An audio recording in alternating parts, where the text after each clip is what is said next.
Let's call it what it is. America punishes survival. Now see, this right here, this is why so many of us are tired. In Michigan, a 32-year-old black woman named Talia Tenayuki is facing up to 10 years in prison for baking. Yeah, you heard me right. Baking. The prosecutors say she used her food stamps to buy ingredients, then turned around and sold those homemade goods to keep her family afloat. They're calling it fraud. I call it survival.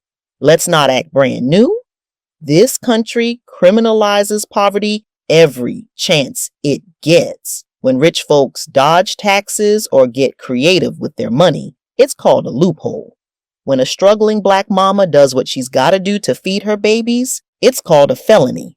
Now, they're talking about throwing her in prison for a decade for using government assistance to make food. You mean to tell me that's a bigger crime than CEOs stealing millions from the people who actually do the work? It's the same story, just a different day.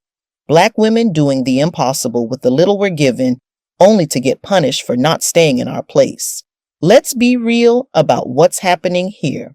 We all know the system wasn't built for us. It was built on us. It's designed to keep people of color trapped in the same cycle. Give us crumbs, then lock us up when we try to bake bread out of them.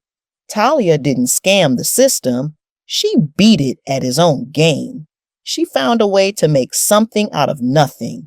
And instead of being applauded for her hustle, she's being dragged through the mud. You got billionaires getting richer off of underpaid workers, politicians stealing public funds like it's their side hustle, and police departments sitting on millions in misconduct payouts. But a mother selling cupcakes from home is the one facing hard time. Make it make sense.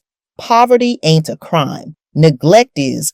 If you've ever had to stretch $1 till it begged for mercy, you understand what Talia did.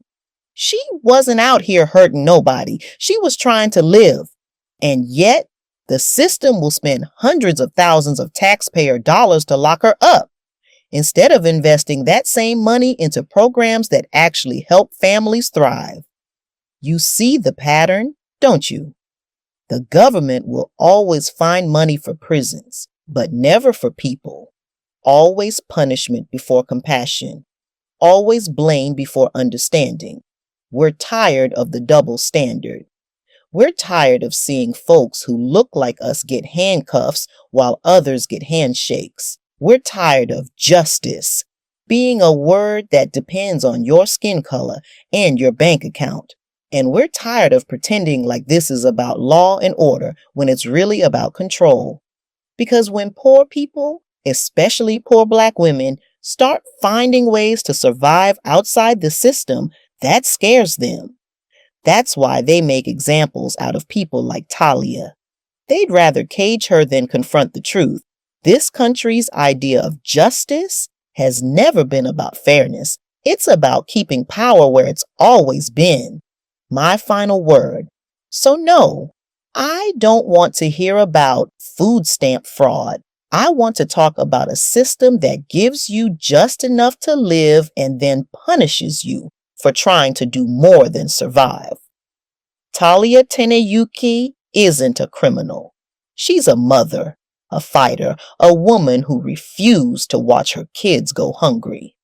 And if America can't tell the difference between fraud and survival, then maybe the real criminals ain't the ones in our communities. Maybe they're the ones writing the laws.